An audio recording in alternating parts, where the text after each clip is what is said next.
In his book, The Greatest Show on Earth, The Evidence for Evolution, Richard Dawkins argues that denying evolution today is comparable to denying the Holocaust.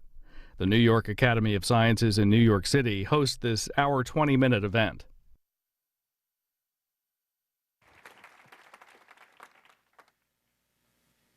We have a war on our hands. You've just heard that more than 40% of the US population, according to Gallup, believes that the world came into existence less than 10,000 years ago. That is a quite astonishing disconnect from reality.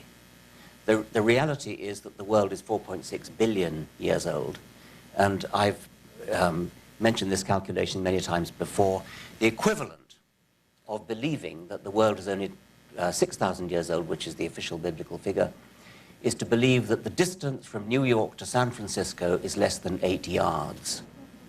That's the scale of the error that we're talking about, and it's an error that, if Gallup is to be believed, is in the minds of 44% of the American population.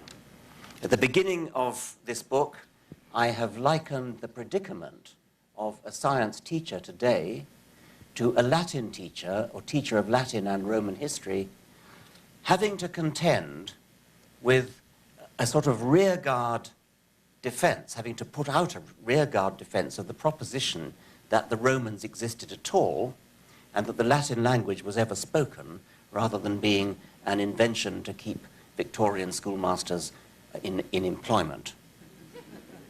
I've also likened the history denial shown by these young Earth creationists to Holocaust deniers, in the sense that the evidence for evolution is as strong as the evidence for the Holocaust. I hasten to say I'm not suggesting that evolution deniers are motivated by the same sinister political agenda as Holocaust deniers are. They're motivated by a different sinister political agenda. But I don't want to make this book seem like a negative, debunking kind of book. It isn't mainly that.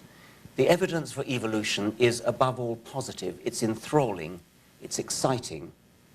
It is the greatest show on Earth. Life on this planet is the greatest show on Earth, and life on this planet may well be the greatest show in the universe, because we have no evidence that anything like the quite astounding phenomena of life are to be found anywhere else in the universe. Maybe they are, in which case life is the greatest show in the universe, still. The first chapter also considers the definition of the word theory, which, as you know, is much misunderstood, and I quote two definitions from the Oxford Dictionary, one of which is the tentative, only a theory, only a hypothesis that needs falsifying or verifying, and the other being the sort of meaning that a scientist uses when talking about, say, the heliocentric theory of the solar system, or the theory of gravitation, or the atomic theory of matter. And it's, of course, in that sense that evolution is a theory, but in ordinary colloquial language, evolution is a fact. Chapter 2, Dogs, Cows, and Cabbages, follows Darwin in making use of domestication, the astonishing power of selective breeding to produce from a wolf, a dog, or from the wild cabbage, Brassica oleracea, all the different varieties of cabbage-like plants that we eat, cauliflower, Brussels sprouts, broccoli, and various sorts of cabbage, and so on. If you wanted to do an experiment to test the theory of natural selection, what would you do? Well, experiment implies human intervention. What you would do would be to administer the selective force yourself as an experimenter. In other words, you would do artificial selection, which is what humans have done inadvertently at first in breeding dogs and cabbages and pigeons and so on. And also experimentally, there are now numerous experiments where people have administered a selective pressure on populations of animals and plants and produced dramatic results, dramatic evolutionary change in a very short time, within one human lifetime. A nice example is the work of Belayev, Russian geneticist who studied silver foxes and bred them artificially for tameness. And he succeeded in breeding super tame foxes, which behaved like dogs, licked your face, wagged their tail, behaved just like dogs. What's more interesting is that after only about 30 years, he has these foxes that look like dogs. They look like collie dogs, no longer look like foxes. They've got black and white patches on their coats. They've got floppy ears. They bark like dogs. That is a curious phenomenon of traits being dragged along in the wake of other ones. He selected only for tameness, but what he got was dog-like characteristics in all sorts of other respects. That's an interesting side glance. The important point is that he produced dramatic evolutionary change in a mere 30 years. And if you can do that in 30 years, just think what could be achieved in 100 million years. It would not be artificial selection, of course, it would be natural selection. Coming on to that. Chapter 3, the primrose path to macroevolution. This chapter is an exercise in seduction, starting with artificial selection, which we've just been talking about, showing the power of artificial selection. I'm trying gradually to wean the reader on to natural selection by going through a number of intermediate stages. The peahen selects the peacock in something like the same way as human breeders select Frisian cattle or white leghorn hens. Peahens, of course, don't consciously choose peacocks. They do choose peacocks on the basis of that which appeals to them aesthetically. You can use the word aesthetically. And the result is the astonishing, flamboyant splendor of the peacock. And the same thing happens with birds of paradise, numerous other birds, insects, fish, amphibians, mammals, and so on. Flowers, the brightness of flowers, the bright colors of flowers, the exotic, the seductive perfumes of flowers, these were, first of all, chosen by insects, choosing the flowers that they would visit to, and from the flower's point of view, pollinate. That's what the flower gets out of it. The insect gets nectar, of course, usually. What the insect started, human horticulturalists carried on with. So something like a wild rose, a pretty little flower, but nothing to compare with the beautiful roses that human gardeners have produced by artificial selection, the beautiful perfumes. What I'm saying, the point I'm making, is that what human selectors have done is simply to carry on where the insect selectors left off. So we can regard insects as doing the same kind of job as human artificial selectors. Anglerfish have a fishing rod sticking out of the top of their head with a bait on the end, and they play their prey, the small prey, down into the vicinity, cast the rod down into the vicinity of the mouth. Small fish are attracted to the bait. When they get sufficiently close to the mouth, the anglerfish opens up its great maw, and the inrush of water sucks in the prey. It's obviously a very sensible way to get prey. From the point of view of the victim, the prey fish, you could say that the prey fish are acting as selective breeders, selecting anglerfish for more effective bait. Now, obviously, it's not to the advantage of the prey to do that. Nevertheless, that is what they're doing. So you see how the primrose path to macroevolution, the seductive path, is working. I'm gradually moving towards natural selection. In natural selection, we've already got to natural selection, of course, but in ordinary natural selection, we generalize it and say that any variation, any genetic variation whatsoever, whether it's visible on the outside, as all the examples I've talked about so far have been, or a purely internal change, genetic change, some subtle detail of biochemistry, something that you'd never notice on the outside at all, if it contributes in any way to the survival or reproduction and/or reproduction of the animal, that will be positively or negatively selected.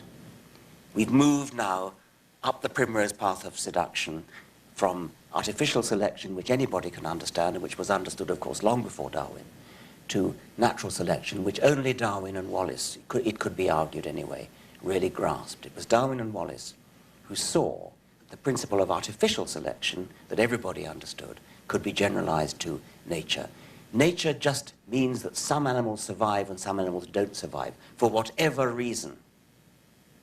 And that has exactly the same effect as if there was a human breeder choosing which puppies to save and which puppies to kill, which puppies to breed from, which puppies not to breed from. In order to get major macroevolutionary change, such as changing fish into mammals, you need time.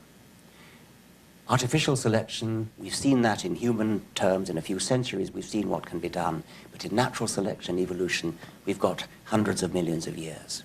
We need to know how, we need to set out the evidence that we do have hundreds of millions of years. In Darwin's time, this was doubted. In Darwin's time, the senior British physicist of the day, Lord Kelvin, demonstrated to the satisfaction of himself and other physicists that the sun and the earth were only a few million years old, not long enough for evolutionary change. This worried Darwin because he was a humble man and he recognized, as many of us do, that physics is kind of the senior science. And so he never actually caved in, but it did worry him. The basis for Kelvin's miscalculation was that he, being a Victorian scientist, thought that the sun was doing combustion, was burning something. He didn't really think it was coal, but something like burning coal, in which case his calculation would have been correct. It's a nice quirk of history that it fell to Charles Darwin's son, Sir George Darwin. Charles himself was never knighted. His son, Sir George Darwin, to demonstrate to the British Association in the early 20th century that the sun, because it was a nuclear reactor, had plenty of time to have given all the time we need for evolution.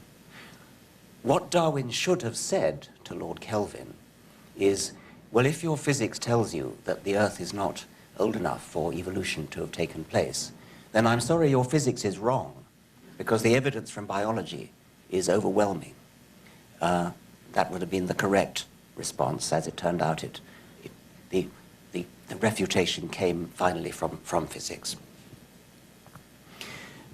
My chapter mostly goes into the details of how we know how old the Earth is, how we know how old fossils are, mostly using radioactive dating. Physicists will tell us the half-life of isotopes, and these isotopes gives, for example, potassium-40 decays to argon-40 with a half-life of 1.26 billion years. At the moment when molten lava solidifies, crystals are formed, and at that moment you could say that the clock is zeroed. The potassium clock is zeroed, the argon-40 content is zero. And at any later time, if you measure the argon-40 content and the potassium-40 content and compare the two, knowing the half-life of this particular decay, you can calculate the exact moment, within ordinary limits of error, the exact moment when that crystal was formed, when that lava solidified. Fossils don't occur in igneous rock, so you have to look for igneous rock that is to be found in the vicinity of a fossil in sedimentary rock, and that's not too difficult to do. And the science of dating is now well developed, and it's how we know how old fossils are and how we know how old the Earth is, 4.6 billion years. There are other ways in which we know that as well. The next chapter, before our very eyes, I've said that mostly evolution takes a very, very long time, and there are exceptions to that. There are some cases where we see natural evolution taking place sufficiently fast that an individual scientist can study it within one scientific lifetime, a matter of decades. And I discuss a number of examples of this, but they're fairly few, these examples, compared with the evidence that we have from the massive amount of time that's been available for long-term macroevolution. And for that, I use the analogy, it's a recurrent analogy throughout the book, of a detective coming on the scene of a crime too late to be an eyewitness. And this would be the normal situation for a detective. It's not granted to many detectives to actually be eyewitnesses to a murder. They come upon the murder afterwards, and they then look at clues which remain. Fingerprints, footprints, bloodstains, all sorts of other things that are left lying around. And from this, the detective infers what must have happened. The equivalent for evolution is clues that remain, which hugely outnumber in number and strength the clues that are available to any detective in any ordinary murder mystery. So beyond reasonable doubt, which is the criterion that juries are supposed to work to, the evidence for evolution is far beyond reasonable doubt. It's just beyond all possible, conceivable, sane, sensible doubt. Chapter 6, missing link. What do you mean, missing? Creationists love the fossil record because they think it's an embarrassment to evolutionists, because they point out that there are gaps in the fossil record. Well, of course there are gaps in the fossil record. What do you expect? Would you expect every single species that's ever lived to fossilize? We're lucky to have fossils at all. If we didn't have a single fossil, if not a single corpse had ever fossilized, the evidence for evolution would be utterly secure. We don't need fossils to demonstrate evolution. It's nice that we've got them, because they tell us a lot about the history of life, but we don't need them to demonstrate that evolution is a fact. The evidence comes from other sources. The biggest gap, and the one that creationists love best of all, is the gap before the Cambrian era, just over 500 million years ago. Before that time, there were rather few fossils, and most of the major animal phyla appear relatively suddenly in the fossil record in the Cambrian. I wrote in an earlier book, I'm going to just read a passage.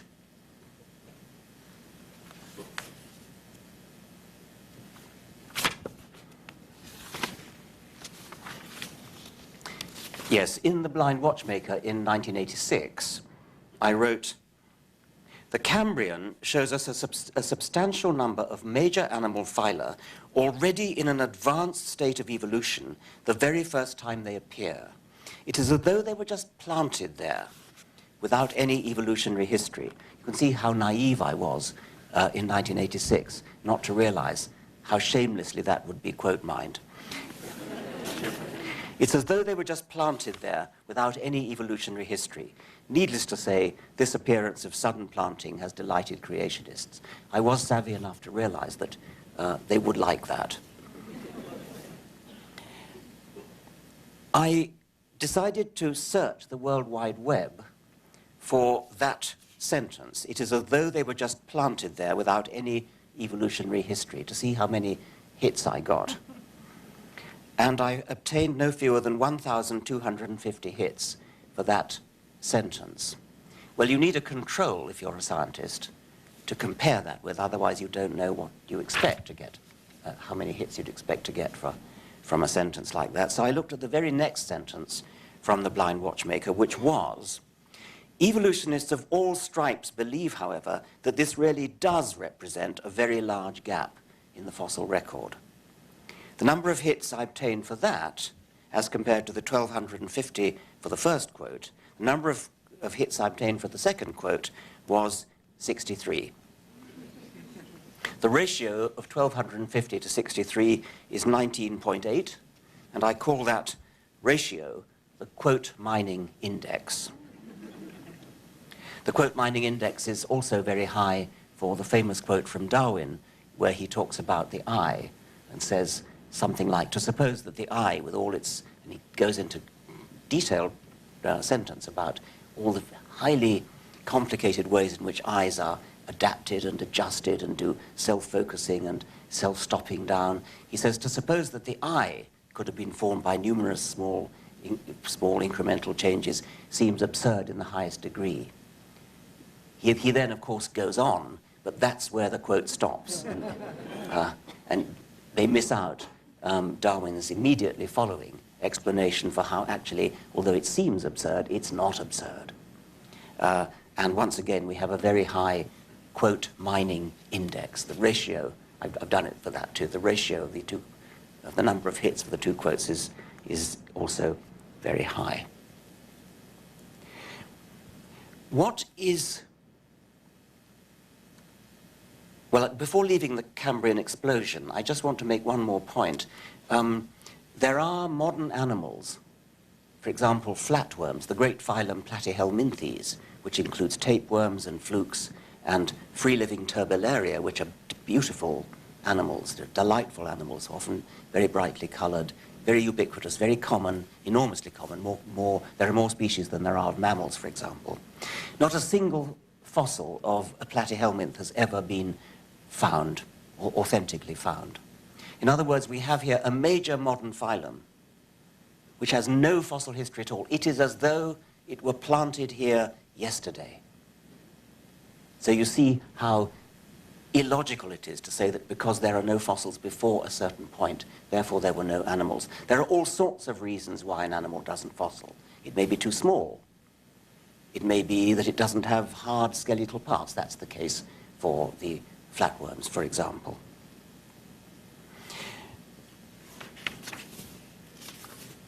I'm going to read another short passage from this chapter. What would be evidence against evolution, and very strong evidence at that, would be the discovery of even a single fossil in the wrong geological stratum. J.B.S. Haldane famously retorted when asked to name an observation that would disprove the theory of evolution, "Fossil rabbits in the Precambrian." No such rabbits, no authentically anachronistic fossils of any kind have ever been found.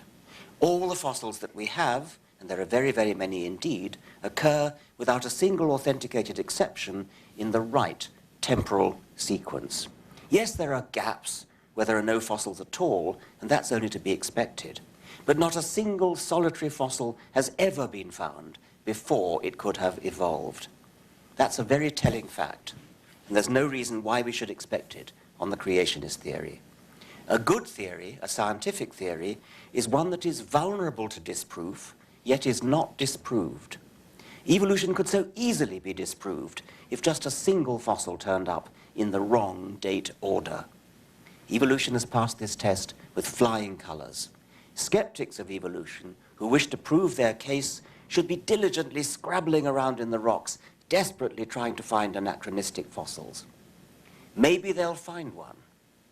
Want a bet?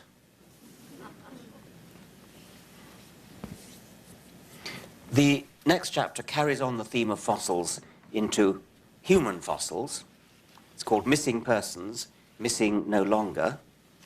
And I'm going to read just a little bit about the type specimen of Australopithecus africanus, which is the so-called tawny child. Australopithecus was the genus that almost certainly preceded our own genus Homo in our evolutionary ancestry. In other words, we're almost certainly descended from members of the genus Australopithecus, although it may not be any one of the species that have so far been named. The first Australopithecine to be discovered, and the type specimen of the genus, was the so-called tawny child. At the age of 3½, the tawny child was eaten by an eagle. The evidence is that damage marks to the eye sockets of the fossil are identical to marks made by modern eagles on modern monkeys as they rip out their eyes. Poor little tawny child, shrieking on the wind as you were borne aloft by the aquiline fury, you would have found no comfort in your destined fame 2.5 million years on as the type specimen of Australopithecus africanus. Poor tawny mother, weeping in the Pliocene. I want at this point to raise a point of terminology which I think is extremely relevant. The tawny child, I said, was the type specimen of Australopithecus africanus. That means it's the specimen that was first discovered and described and to which people refer when they have a new specimen and they want to know, does it belong to this species or not? So each new fossil, or new animal indeed, that's discovered is always given a Linnaean binomial name, a specific name preceded by a generic name, like Homo sapiens, Australopithecus africanus, or whatever it is. When a fossil is actually intermediate between two species or two genera, and on the evolutionary view, there must be such fossils, we are not allowed by our conventions of nomenclature to give it an intermediate name. There's no machinery in language to give a name that is intermediate between, say, Australopithecus afarensis and Homo habilis. Yet, if there must have been a member of the genus Homo that was the immediate child of a member of the genus Australopithecus, but you can immediately see that that's nonsense, because how could a baby be a different genus from its mother? Obviously, in every single case, every baby born is the same species, let alone the same genus, as its mother. If you were to walk backwards down through your ancestral tree, starting with your mother, and then your grandmother, great-grandmother, let's just stick to females for convenience, great-great-grandmother, and so on, you would go back and back and back and back and back, go back as far as you like, and gradually the animals that you were walking past, as you walk past your ancestors, would be gradually, ever so slowly changing into something else. By the time you got back to about 6 or 7 million years ago, you would be looking at an animal which was the common ancestor between ourselves and chimpanzees. And you could then, if you wish, turn around and start walking forwards along the line leading to chimpanzees. At every single point along that sequence, the animals that you are looking at would belong to the same species as their immediate neighbors, which would be their mother and their daughter. They would be more alike than members of species ordinarily are, because they would be mother and daughter. Therefore, they would be more alike. And yet, if you walk back sufficiently far, they would have changed from modern Homo sapiens to a completely different genus. You could go back to a fish using the same technique.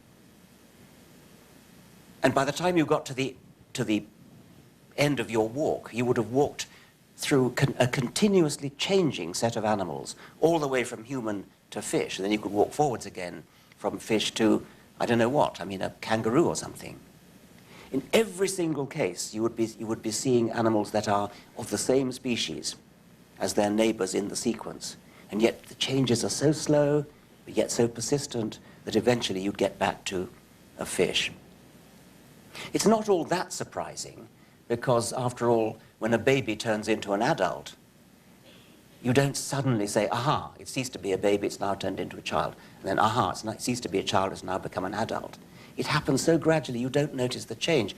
We're like a flea sitting on the hour hand of a watch. You can't see it moving. It moves so slowly that you don't see it. Now, in spite of that, we do force upon every fossil that we find, by convention, the binomial name, either, say, Australopithecus afarensis or Homo habilis. And that's meat and drink to creationists, because whenever a fossil's found, it's either an ape or a human. We don't have a name for an intermediate. We can't call it an intermediate, because we don't have the nomenclatural apparatus to do so, and they prey on that convention. And maybe it's time evolutionists started, while never actually abandoning the Linnaean binomial convention, nevertheless admit that there may be times when a fossil doesn't deserve to be given a name, simply should be called intermediate between some other recognized fossils. Think about it another way. If every creature that had ever lived fossilized, then naming would be impossible. Everything would be intermediate. You'd have to give it a name that reflected the shading between species and genera. The next chapter, I'm just going to read the beginning. That irascible genius, J.B.S. Haldane, who did so much else besides being one of the 3 leading architects of neo-Darwinism, was once challenged by a lady after a public lecture. It's a word-of-mouth anecdote, and John Maynard Smith is sadly not available to confirm the exact words, but this is approximately how the exchange went. Evolution skeptic. Professor Haldane, even given the billions of years that you say were available for evolution, I simply cannot believe it is possible to go from a single cell to a complicated human body, with its trillions of cells organized into bones and muscles and nerves, a heart that pumps without ceasing for decades, miles and miles of blood vessels and kidney tubules, and a brain capable of thinking and talking and feeling. JBS. But, madam, you did it yourself, and it only took you 9 months.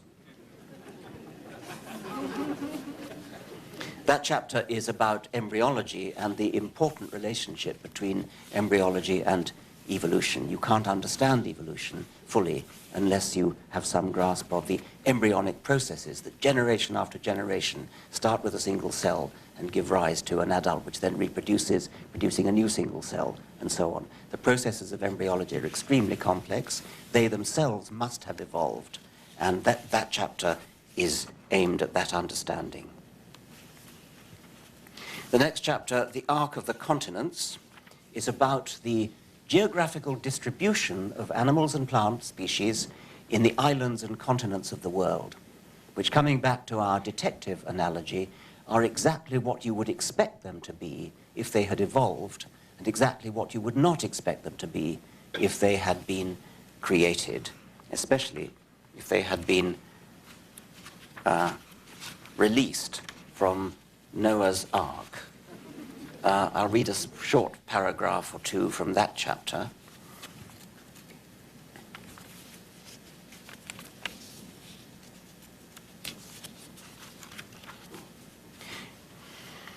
It is almost too ridiculous to mention it, but I'm afraid I have to, because of the more than 40% of the American population who, as I lamented in chapter 1, accept the Bible literally. Think what the geographical distribution of animals should look like if they'd all dispersed from Noah's Ark. Shouldn't there be some sort of law of decreasing species diversity as we move away from an epicenter, perhaps Mount Ararat? I don't need to tell you that is not what we see. Why would all those marsupials, ranging from tiny pouched mice through koalas and bilbies to giant kangaroos and diprotodonts, why would all those marsupials, but no placentals at all, have migrated en masse from Mount Ararat to Australia?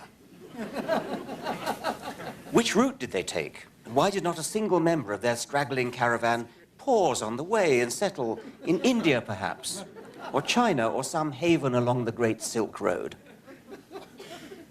Why did the entire order Edentata, all 20 species of armadillo, including the extinct giant armadillo, all 6 species of sloth, including extinct giant sloths, and all 4 species of anteater, troop off unerringly for South America, leaving not a rack behind, leaving no hide nor hair nor armor plate of settlers somewhere along the way?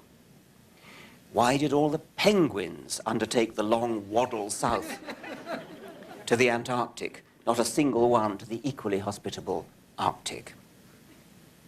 Once again, I'm sorry to take a sledgehammer to so small and fragile a nut, but I have to do so.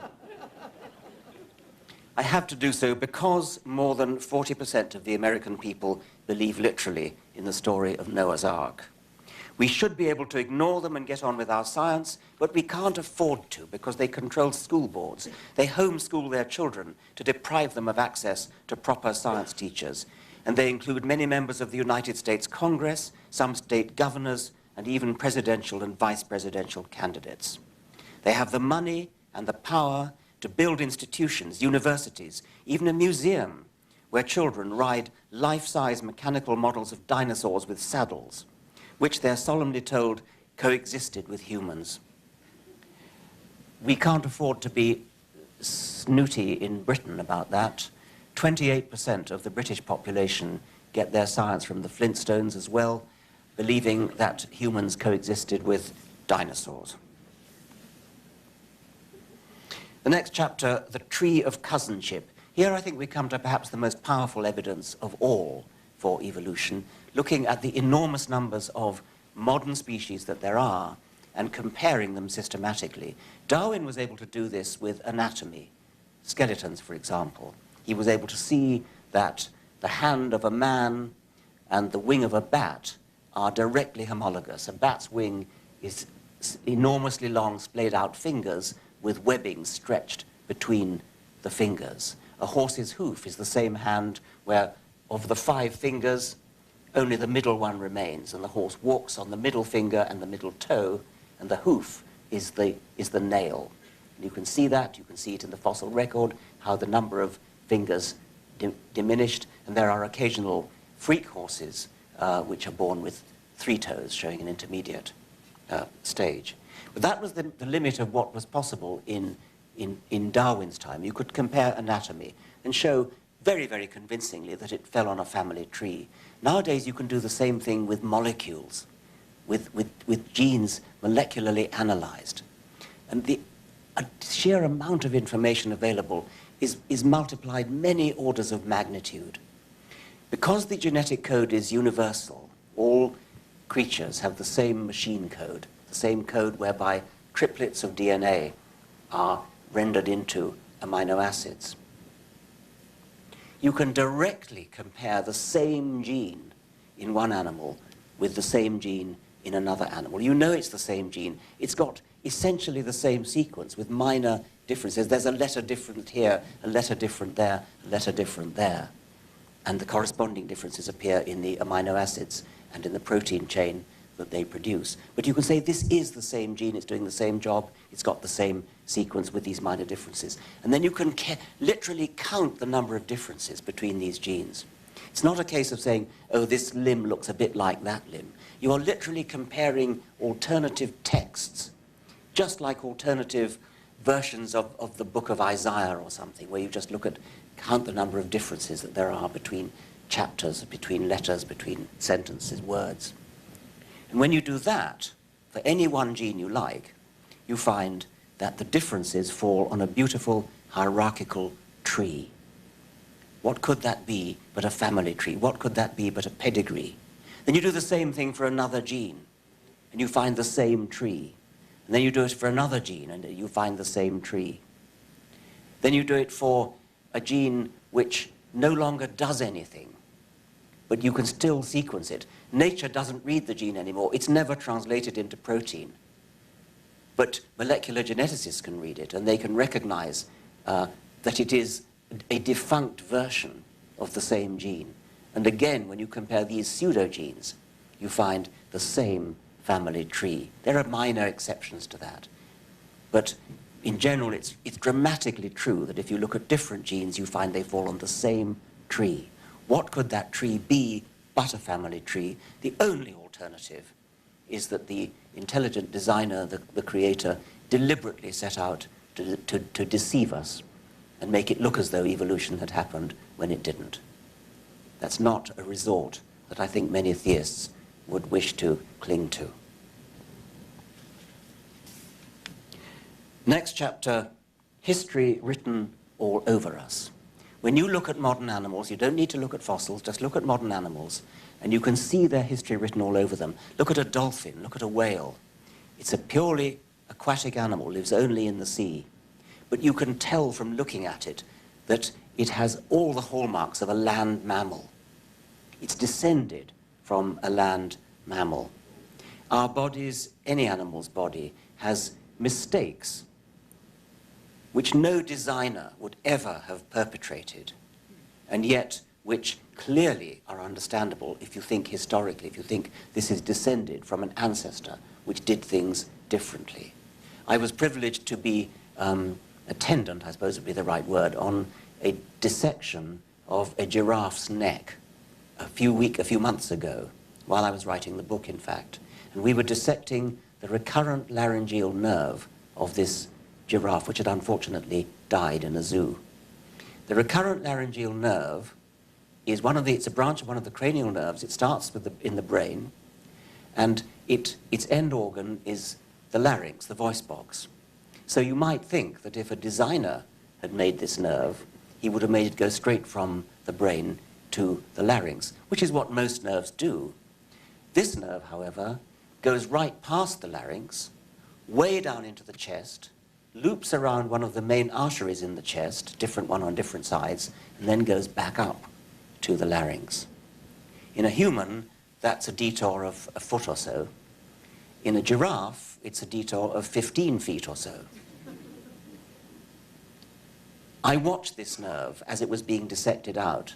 It goes within an inch or so of the larynx, and it goes straight past it, and then goes on south, on and on and on and on, down into the chest, turns around and goes back up again. No designer in his senses would ever have done that.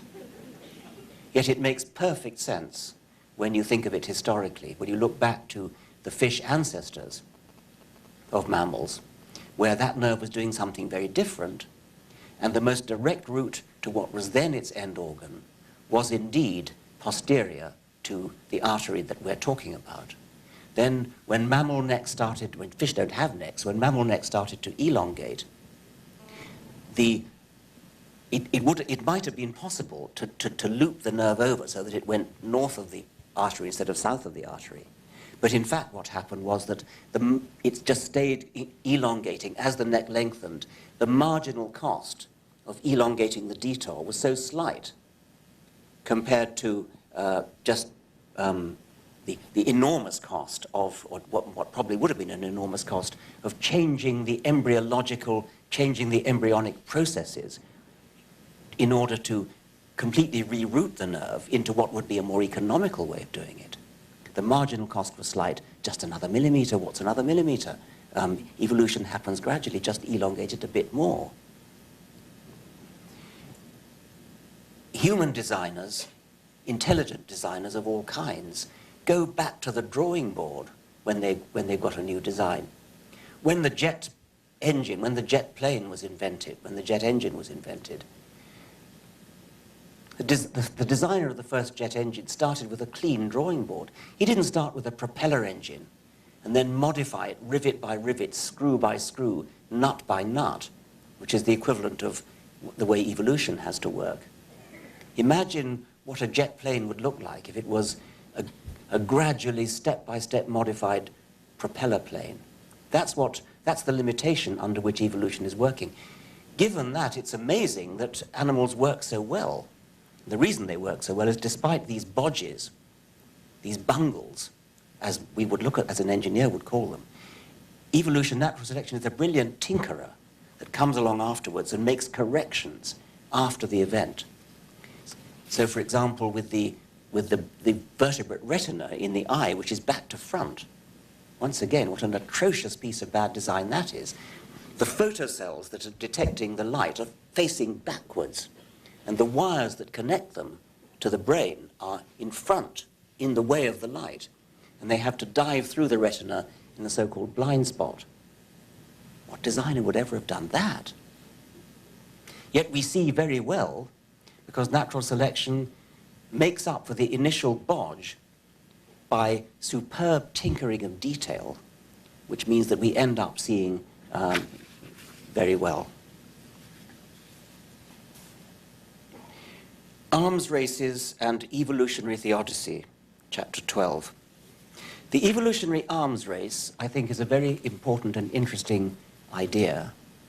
Animals become adapted to their environment, but if the environment is the inanimate environment, like the weather, say an ice age comes, and then a drought comes, and then a flood comes, and something else comes, the evolution of the animals just tracks the environmental change. When the cold weather comes, they get shaggier coats. When the cold weather goes, the coats become less shaggy. This all happens in evolutionary time. But what if it's not the weather we're talking about, but predators? Predators are actually getting better at being predators because they're evolving too.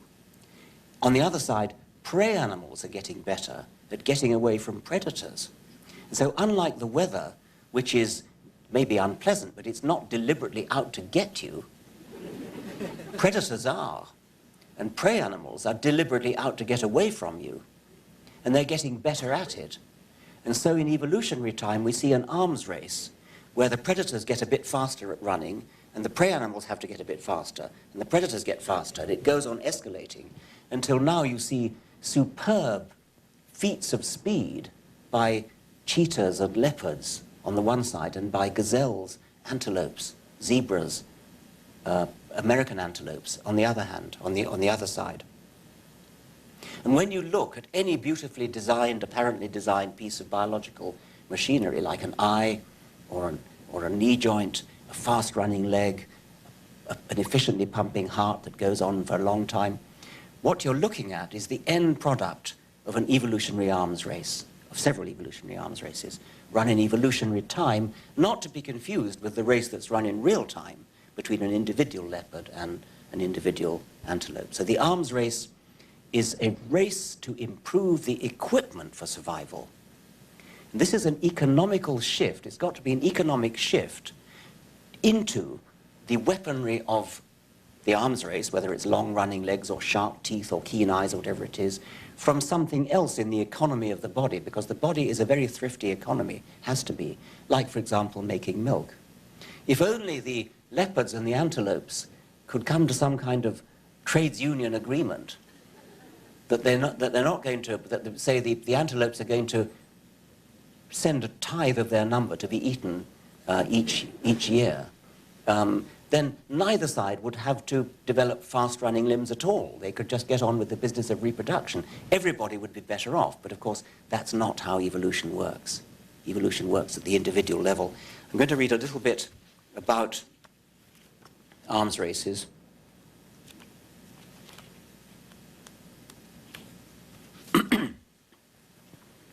One thing about arms races that might worry enthusiasts for intelligent design is the heavy dose of futility that loads them down. If we're going to postulate a designer of the cheetah, he has evidently put every ounce of his designing expertise into the task of perfecting a superlative killer. One look at that magnificent running machine leaves us in no doubt. The cheetah, if we're going to talk design at all, is superbly designed for killing gazelles. But the very same designer has equally evidently strained every nerve to design a gazelle that is superbly equipped to escape those very same cheetahs. For heaven's sake, whose side is the designer on? When you look at the cheetah's taut muscles and flexing backbone, you must conclude that the designer wants the cheetah to win the race. But when you look at the sprinting, jinking, dodging gazelle, you reach exactly the opposite conclusion. Does the designer's left hand not know what his right hand is doing? Is he a sadist who enjoys the thrill, who enjoys the spectator sport and is forever upping the ante on both sides to increase the thrill of the chase? Did he who made the lamb make thee? Is it really part of the divine plan that the leopard shall lie down with the kid and the lion eat straw like the ox? In that case, what price the formidable carnassial teeth, the murderous claws of the lion and the leopard? Whence the breathtaking speed and agile escapology of the antelope and the zebra? Needless to say, no such problems arise on the evolutionary interpretation of what is going on.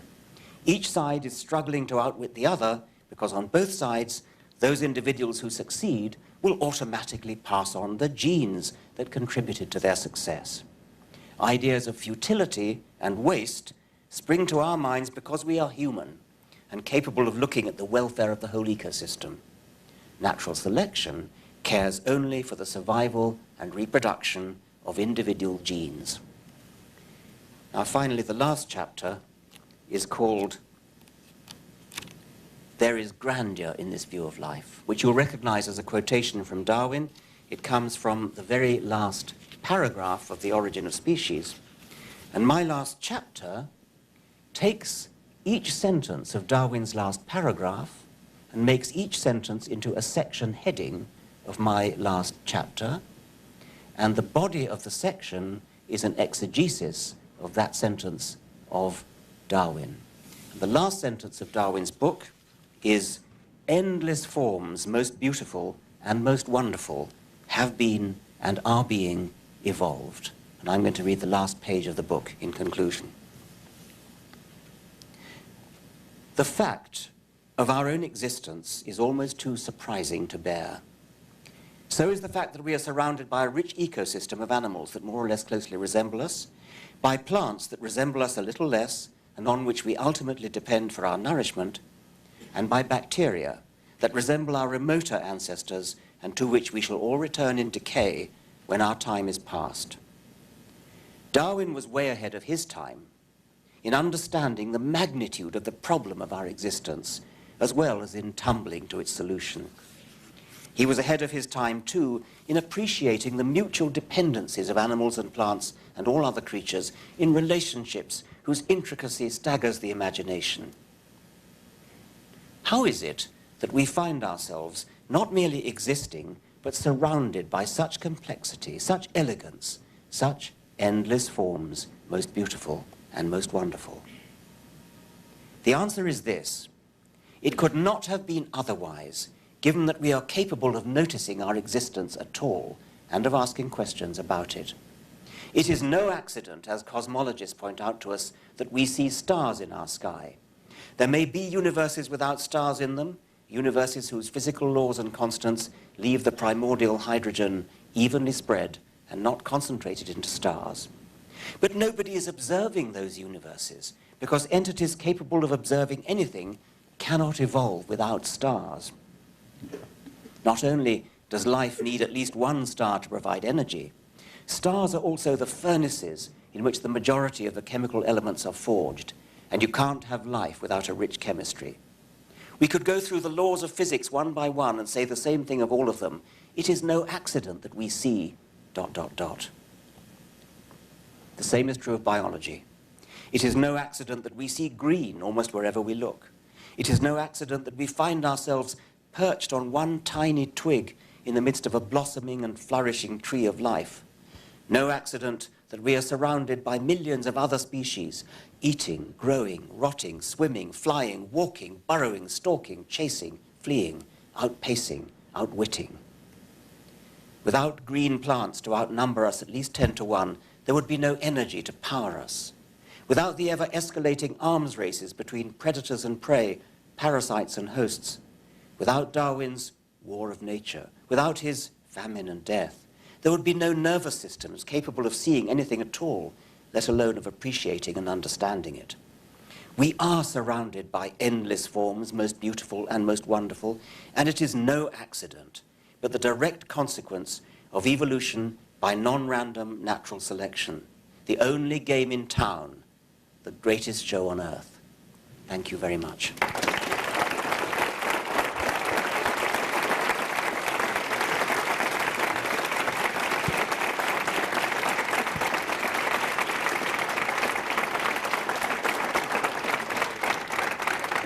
I'm very happy to take questions.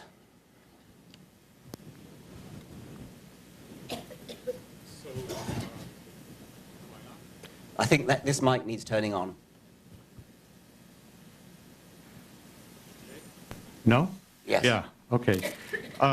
So I think there are intelligent designers at work. They're called molecular biologists. And I was wondering what you think the implications are for the course of evolution of our ability to modify plants and animals and us eventually. Intelligent designers have been around for a long time, of course, long before molecular biologists, because it was intelligent designers who made Brussels sprouts and Pekingeses and domestic roses. So all that's new is that instead of only having control over the selection part of the Darwinian process, we now have control over the mutation part as well. We can cause genetic changes, whereas before we simply had to wait for them to happen. So that is a big difference, and it is already having dramatic impacts on our control over the evolutionary process. But we've had a fairly good control over it for a long time, starting with inadvertent control and moving on to the more systematic and deliberate control of scientific agriculture and horticulture and plant and animal breeding. Cool. A lot of scientific innovations have led to a better understanding of anomalies and discrepancies. For example, the general relativity finally explained the discrepancies. Is that mic on? Yep. Oh, sorry, I'm not close enough. Sorry. I will start again. A lot of scientific innovations have led to a better understanding of anomalies and discrepancies. For example, the general theory of relativity led to a better understanding of the discrepancies of Mercury's orbit. We have plenty of anomalies left in science, such as dark matter, dark energy, the pioneer anomaly, lucid theory of everything, that kind of stuff. what discrepancies do you think would lead to, if we investigated them more, would lead to a better understanding of evolution? Yeah, that's a very interesting question. I think that particular model of the history of science works very well for physics. It's not easy to see quite how it would work in evolutionary science. I suppose you might say that the theory of punctuated equilibrium could be regarded as an example of that, where the discrepancies that were observed were apparent departures from the expectation of gradualness towards the view that the apparent gaps in the fossil record might not be the actual gaps. It might actually really represent a genuine punctuation event. I don't favour that theory as much as some people do. I think it probably works in some cases. Anyway, I don't need to go into that now. That might be one possible example. There probably might be others. I'd need to think about that. Thank you. Thank you. Thank you for an engaging talk. Darwin considered changing the term natural selection to natural preservation. I believe I read in a letter of his. What would be the implication to the greatest show on earth with the concept of natural preservation over selection? Darwin was worried, and Wallace was even more worried, by the implications of the word selection, which seemed to many people to imply deliberate selection. I mean, the word selection, I think that was the problem. And this was why Wallace urged Darwin to adopt Spencer's term, survival of the fittest, which again is like natural preservation. It conveys a more passive view of the process. Wallace said that to him and to Darwin himself, the idea of natural selection was as plain as daylight. But to many people it was not, and to many people, and it's undoubtedly true that in Victorian times, people did think that there had to be some kind of selector. They just couldn't quite grasp the idea that it really was just preservation. It really was just the survival of the fittest. I'm not sure that many people have that problem now. I think people have other problems now. Survival of the fittest gave rise to all sorts of other confusions, which I think are even greater than the confusions that the Victorians saw in natural selection. Hi. Do you think life has a natural tendency to get more complex with time, or it's just random? Like, if we all go extinct in 100 million years, another intelligent species will show up, or... Right. It's all random? I don't think it'd be right to talk about an intrinsic tendency to get more complex. It probably is true that natural selection under the right conditions, and I think especially of arms races, will make things get more complex. There's no law that it has to get more complex. Parasites are the famous case where they tend to get less complex. So there's no drive to become more complex. There's no urge to become more complex. But when you have predators chasing prey and prey running away from predators, then you tend to get more complexity to a prodigious extent. I mean, the complexity of a mammal, or indeed a bird or a reptile, is gigantic. And I think you can largely put that down to competitive arms races with enemies. But it's not an internal drive to get more complex. Evolution and natural selection seem so elegantly simple, especially when compared to relativity or quantum theory. So I'm wondering if you're ever surprised that it took until the 19th century for the theory. It surprises me hugely. I mean, when I compare what Darwin achieved to what Newton achieved 2 centuries earlier, it seems to me that what Darwin achieved should have been a doddle compared to what Newton achieved. And yet it took 2 centuries longer. And I've often wondered what it was that made it so difficult to get it. You certainly don't need to be a mathematician to get it. It came independently to 2 English travelling naturalists. It evaded great thinking philosophers and mathematicians down the ages. Anybody could have thought of the idea from an armchair from the time of the Greeks onwards. They never did, or not properly.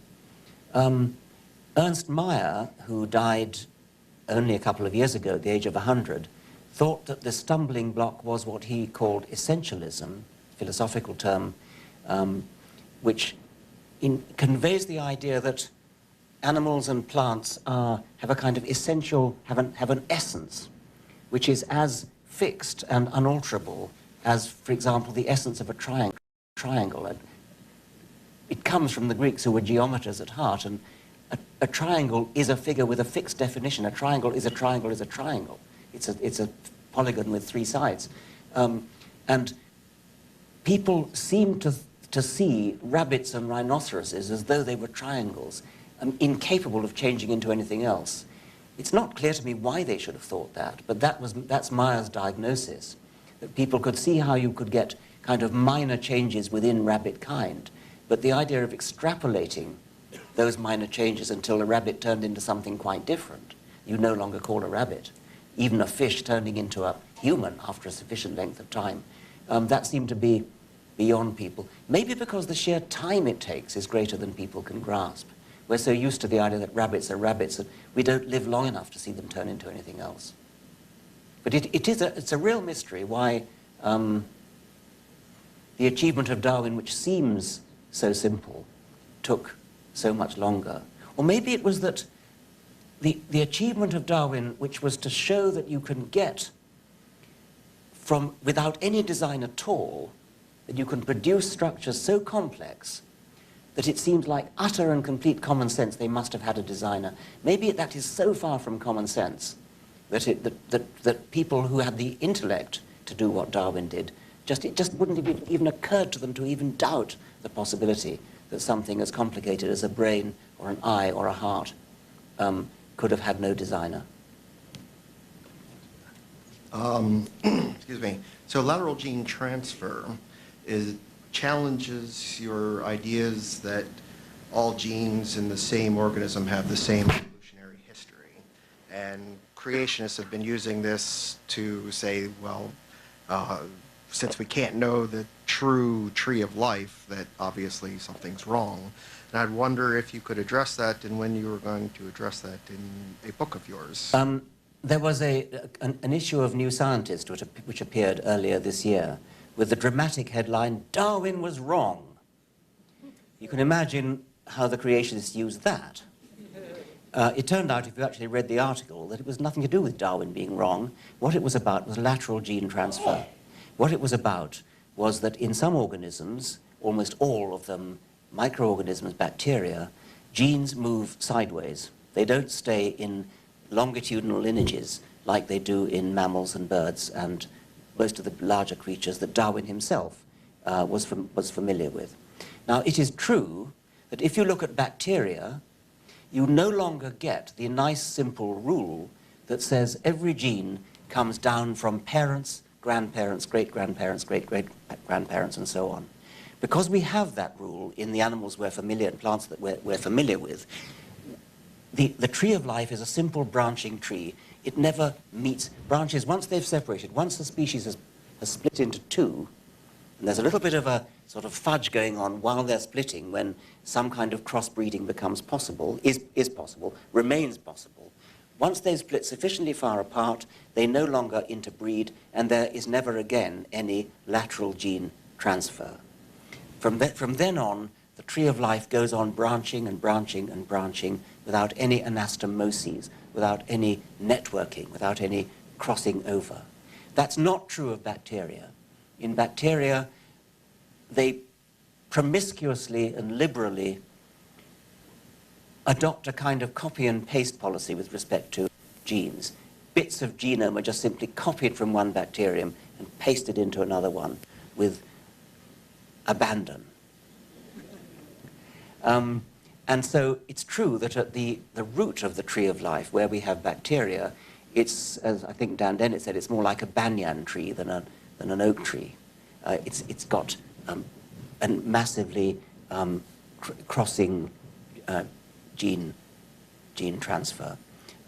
So you've got to do a special trick when you get to the bacteria. You no longer think of individuals as gene machines that are struggling to pass on their genes longitudinally down through the generations. However, the idea of the selfish gene still works a treat.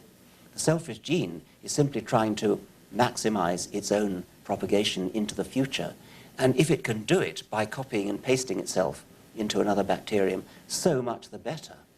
So not only was Darwin not wrong, because Darwin didn't know about bacteria, Dawkins wasn't wrong, because at the level of the selfish gene, this is a happy hunting ground for selfish genes, is dashing around from bacterium to bacterium like quicksilver. That's wonderful stuff for the selfish gene. Yeah, I have 100 questions, but I just limited to one. So I read the New York Times review of your book by Nicholas Wade, and he actually took you to task. It was largely a positive review, but he took you to task for asserting that evolution is a fact. And as a technical point, he made an argument that it's a theory, and then actually accused you of having a, I'm not sure if I get this right, but I think it's a lack of appreciation for the cognitive nature of science. Yeah. Which is, I was insulted for you, but yes. I'm not even sure what it is. Yes. So. Nicholas Wade was, I have to say, very unfairly treated by the commenters to my website, richarddawkins.net, where we posted this. He really got a bit of a drubbing there. I think it boils down to the difference between what philosophers of science say, where you wouldn't wish to say that anything was a fact. I mean, you would wish to say that everything that we ordinarily call a fact is just a hypothesis that hasn't been disproved. So it is not a fact that the world is round and not flat. It is a hypothesis that has never been disproved. Now, as Stephen Jay Gould said, there does come a point where that kind of kowtowing to philosophy of science needs to sort of merge into a bit of common sense. And the way he put it was, there comes a point where it becomes simply perverse to say, well, we're still waiting to see if this hypothesis is going to be disproved.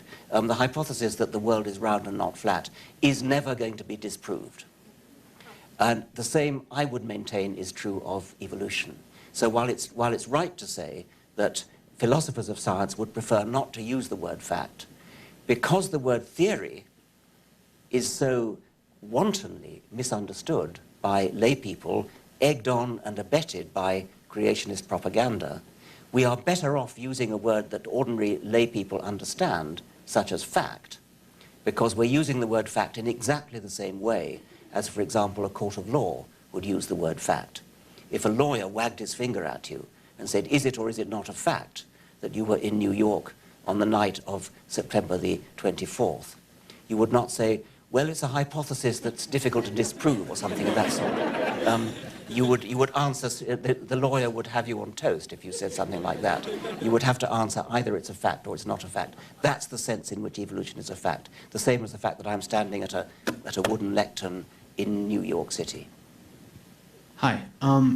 It seems like we're making good progress as a species and a society. We don't think that the Earth is the center of the universe, and we're not like using leeches anymore to treat people. Well, some people are, but leeches are coming back. And in our country, you know, we're moving towards being allowed to do stem cell research, but at the same time, we've got like Sarah Palin. And like we had a president who said that the jury was out on evolution. So do you think that we really are moving in the right direction overall? And are these things just sort of setbacks that we shouldn't lose too much sleep over? I do think setback's a good word. I think what we have is a progressive movement which is not steady but has a kind of sawtooth effect to it. There's politics going on here, of course. When something like the Sarah Palin phenomenon is probably not really about scientific truth. It's probably about political, what shall we say, grievances. Maybe there's a sort of inferiority complex among people who don't have a very good education against people who do. I suspect there may be something like that going on here. But I am enormously encouraged as I go around the country, and I tend to make a point of going to places not like New York. I mean, I tend to go to places which are the so-called Bible Belt. And I'm hugely heartened by the warmth of the reception that I get in places like Oklahoma and Kansas and Alabama, great big crowds cheering. And I think it's because they feel beleaguered. I think it's because they find that somebody coming in from the outside who can say what he likes because he's flying out on the next plane.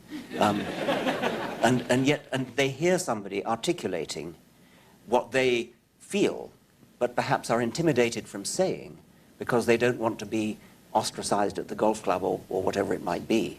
And people say that to me in the book signing queue over and over again. They thank me for coming. They say, thank you for coming to Kansas. We needed somebody to say what you've just said. This is what I feel. And they suddenly notice a whole lot of other people in the hall, thousands in some cases, and they recognize that they're surrounded by people. Admittedly, they're in a minority, but they can see that they're not alone. And I think that's leading to a change. I think you see it on the internet. I think it may be leading to a sort of critical mass phenomenon, whereby once the numbers of such people grow beyond a certain point, it'll suddenly go, and you'll suddenly notice a dramatic change.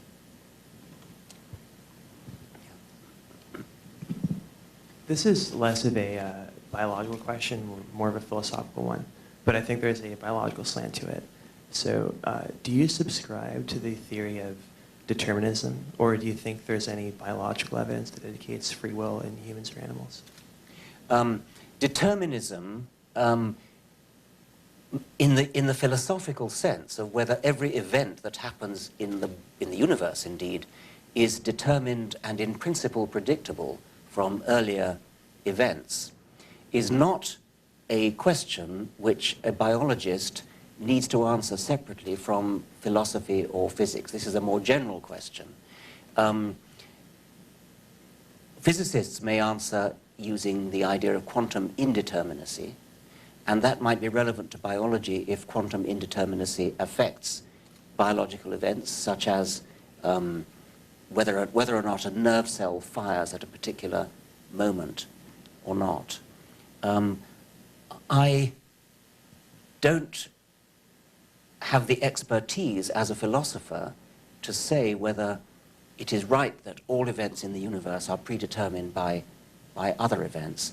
And certainly being a biologist doesn't give one any right to make such a thing. What I can say as a biologist is that the idea of genetic determinism, which is a much more restricted meaning of the word determinism, the idea that everything about us is determined by our genes, is not justified by the facts, and is nothing whatever to do, contrary to many critics, nothing whatever to do with the theory of the selfish gene. The theory of the selfish gene has been widely misunderstood as a genetic deterministic theory, misunderstood by those many people who have omitted to read the rather large footnote to the title of the selfish gene, which is the book itself. Hi, Dr. Dawkins. That was a great talk. My question also is a little bit philosophical, as specifically the extension of evolution beyond biology into a term you coined and an idea that's often attributed to you, and that's memetics. It seems like you've been a little, or from what I've read, a little bit hesitant to endorse the idea. I know you're not, you're not against it or anything. I read your foreword in Susan Blackbourne's book, but I was wondering if you had, what reasons you had, or why you weren't such a proponent. My hesitancy is just that I was never intending to offer a theory of human culture. That would have been presumptuous coming from a biologist. What I was trying to do at the end of The Selfish Gene was to downplay the importance of the gene as the only unit of natural selection. The whole of the rest of the book emphasized the gene as the unit of natural selection, because genes do have certain very important properties, namely high-fidelity self-replication and a powerful influence over the world, which affects their own probability of being replicated, namely through phenotypes. And so in ordinary biology, you cannot do Darwinian theory without talking about genes. However, a generalization of Darwinian theory, such as might take it to other planets, for example, would look for any kind of self-replicating information which had those same properties of high fidelity coupled with the ability to exert power over the probability of self-replication. And I speculated that on other planets, if there is life, it will be Darwinian life, but it probably won't be DNA-based life. It'll probably be some other kind of self-replicating coded information. And then I suggested, to make it easy to understand, maybe we don't need to go to other planets. Maybe we've got one staring us in the face on this planet. And that was where memes came from. Maybe the sort of soup of human culture, which is all our brains interacting with each other and passing information, when we copy, when we imitate, when information flows from one brain to another, is it possible to identify units of information being transferred which have high fidelity and which perhaps have power over their probability of, in this case, being imitated, and I think they are. I mean, I mentioned things like tunes that people whistle in the street and that other people pick up. You catch it like a virus, and you hear this damn tune and it goes around in your head and you can't get rid of it. And so you whistle it and somebody else hears it and he whistles it and somebody else hears it and whistles it, and it will spread through a whole lot of people. And the same could be true of all kinds of things, clothes, fashions, not just in humans. I mean, habits, great tits in England, when we had milk bottles delivered on doorsteps, learned, individual genius great tits and blue tits, learned to open the milk bottles, and then others watched them and imitated, and it spread literally like an epidemic. You could actually trace this habit, non-genetic, it's entirely non-genetic, spreading like an epidemic, like a measles epidemic, around the country through various focal points. Natural selection theoretically could work on replicators of that kind.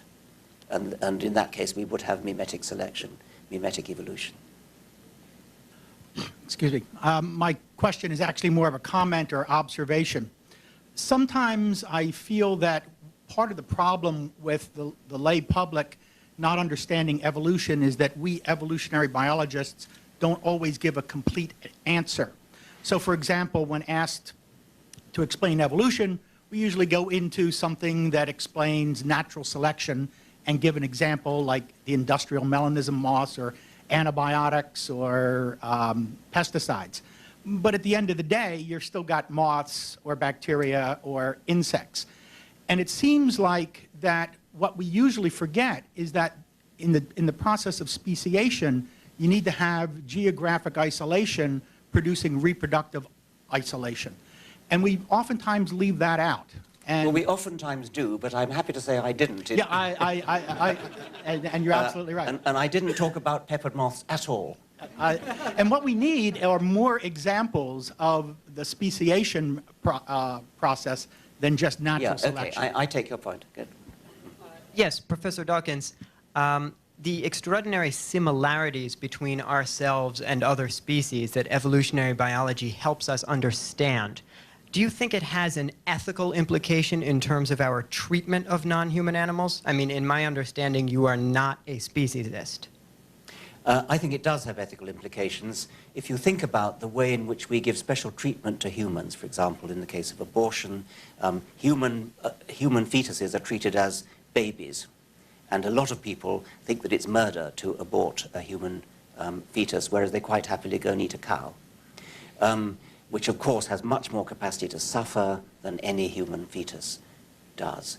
Now, evolution immediately has an impact on this debate, because if you think going backwards through evolution, at some point we are connected to cows. I mean, I did it earlier, but you could do it for any pair of animals you like. Chimpanzees, which are pretty close to us, are not given anything like the same ethical, moral, legal protection as humans are. What would we do? What would those speciesists do if a live specimen of Lucy, of Australopithecus afarensis, were to be discovered? Would we have, and suppose all intermediates were available, suppose there were discovered relict populations in the forests of Africa between humans and chimpanzees all the way up to the hairpin and back down again, so close to each other that it would be possible for a human to interbreed with an intermediate who could interbreed with the next intermediate, who could interbreed with the next, and so on, who could finally interbreed with a chimpanzee. How would you police, how would you decide on the ethical discrimination between humans and chimpanzees? Would we have South African-style apartheid courts to decide whether Lucy passes for human, for example? Immediately, now, it's a fortunate, from my point of view, fortunate accident that those intermediates are all now extinct. But if they weren't extinct, we couldn't do the sort of speciesist discrimination that we do, and that fact that they might not be extinct should immediately give uneasiness. It's a pure accident that they're extinct. We ought to be able to do something about our morals and our ethics, taking account of the fact that they might not have been extinct. It shouldn't, this major ethical distinction should not depend upon the mere accident of extinction. Hi, Dr. Dawkins. I'm a big fan. I have, most of the elders in my family are like myself, devout Christians. How do I, and they also don't really believe in evolution, how do I convince them to read your book, or at least consider evolution, without making a personal attack on their faith?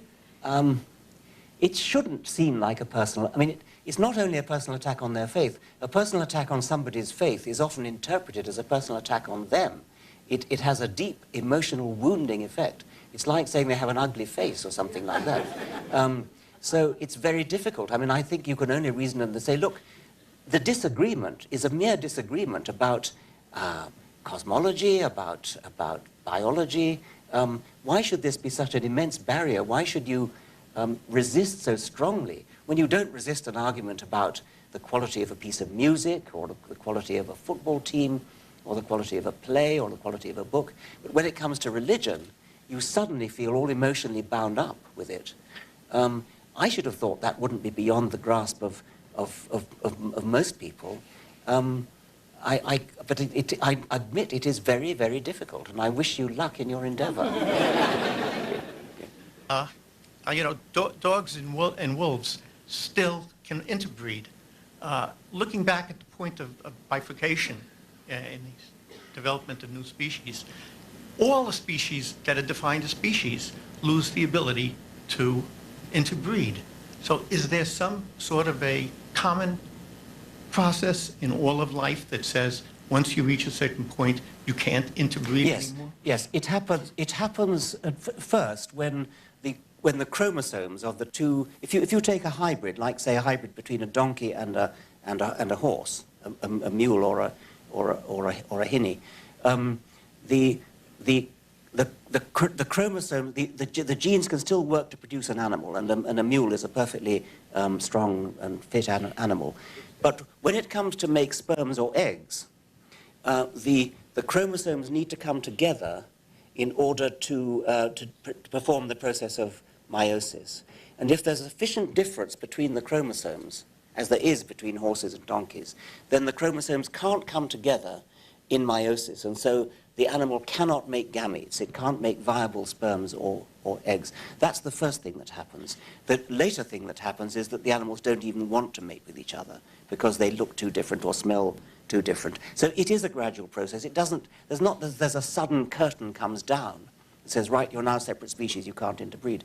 What happens is it's usually in geographical isolation. The ancestors of horses and donkeys would have been split by some kind of geographical barrier, and they would have drifted apart, or maybe been selected apart, sufficiently far that when they met again, they either didn't want to breed again, or couldn't breed again, interbreed again, and that's the point where biologists come along and say, okay, they're now a different species. It is a gradual process, but once it's happened, it's never reversed.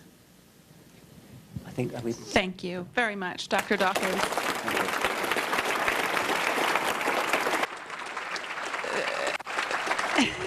I just want to say thanks for taking our questions. Thanks for great questions. I appreciate it. And keeping the time.